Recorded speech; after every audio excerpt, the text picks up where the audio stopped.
tercatat di peta. Tak dikenal pendaki, tapi dalam gelapnya hutan Jawa, nama ini beredar hanya lewat bisik-bisik yang tak berani dikuatkan. Mas, kenapa puncaknya nggak pernah kelihatan ya? Padahal langit cerah banget. Suara Heni waktu itu bikin bulu kuduk merinding. Itu adalah kalimat pertama Heni di pagi itu.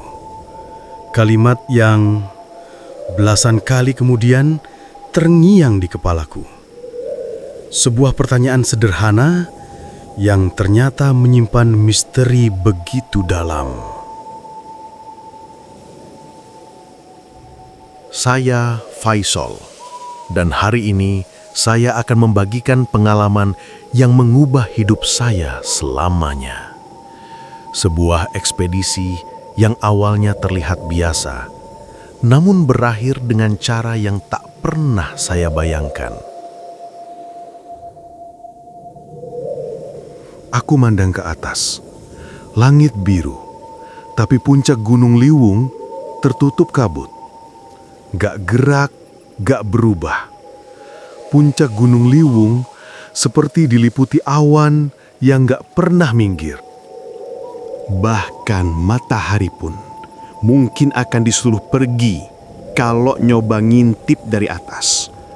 Seolah gunung itu hidup dan dia milih buat sembunyi dari mata manusia. Kami naik dengan formasi lengkap.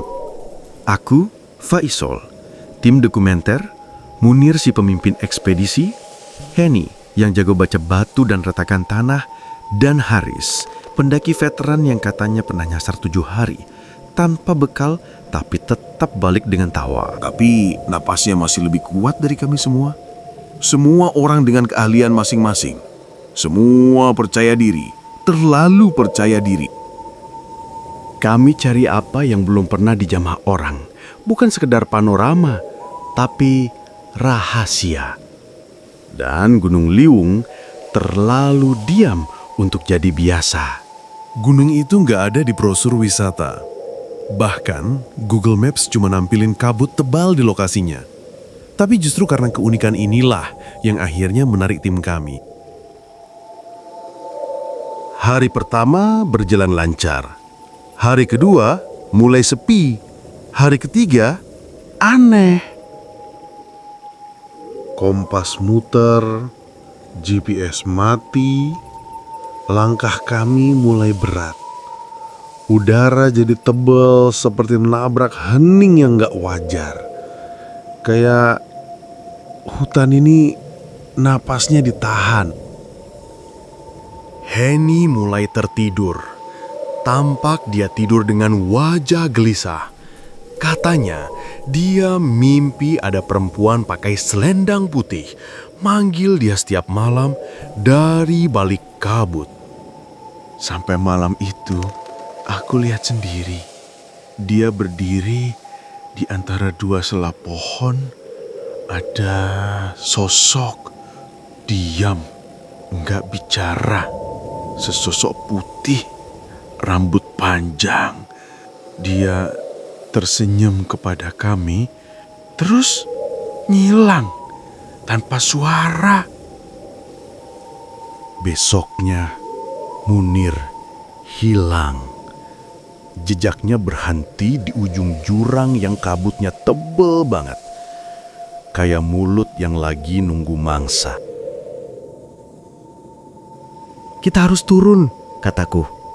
Heni jawab dengan keras, udah telat. Tapi Heni malah senyum dengan tatapannya yang tampak kosong. Katanya, Munir dipanggil. Kita juga bakal dipanggil.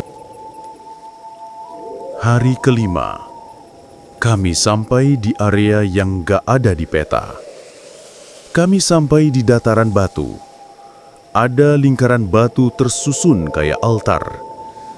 Di tengahnya, terdapat sumur besar yang misterius. gelap, dalam, kayak mulut dunia lain. Aku teriak, "Henny, jangan!" Aku dan Haris lari, tapi telat. Henny lompat ke dalam sumur itu, dan dia hilang di telan gelapnya sumur itu. Tanah di bawah kaki kami bergetar, lalu retak. Pohon-pohon nunduk, kabut muter kayak pusaran. Dari dalam sumur terdengar seperti suara Munir. Tapi bukan Munir yang kami kenal. Suaranya jelas.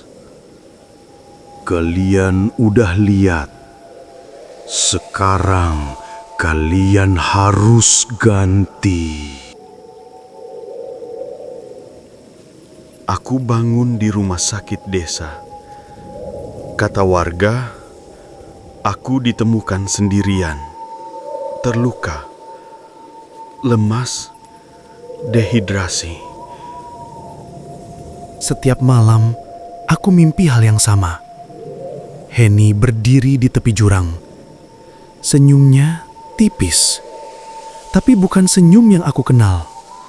Di belakangnya kabut, dan Munir berdiri di sampingnya. Matanya hitam, ngomong satu kalimat, "Gunung ini bukan milik kita, tapi sekarang kamu bagian dari kami."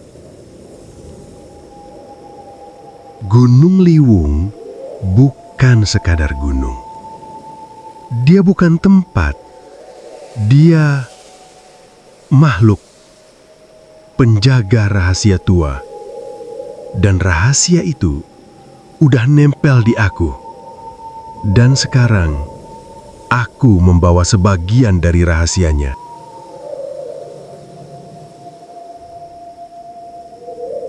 Jangan cari gunung yang gak ada di peta, karena bisa jadi gunung itu yang nyari kamu.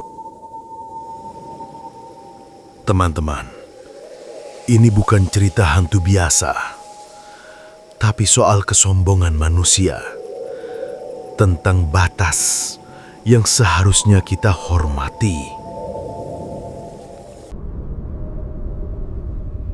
Jika video ini membuat kalian merinding, jangan lupa like, subscribe, dan bagikan.